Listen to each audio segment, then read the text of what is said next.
চূড়ান্ত লড়াই। দর্শক আপনারা অপেক্ষা করুন। তার কাটা মালে পাকে লড়াই, তার ছেড়া মাল আরো দারুন।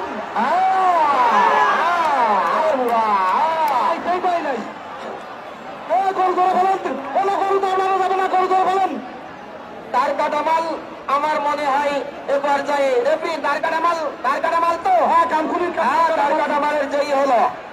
এখনই আকাশ শিমুলিয়া পিন্টু মাস্তান চুনখোলা এখনই মাঠে আসবে। আকাশ শিমুলিয়া পিন্টু মাস্তান চুনখোলা। লিন্টু না পিন্টু মাস্তান চুনখোলা আকাশ শিমুলিয়া।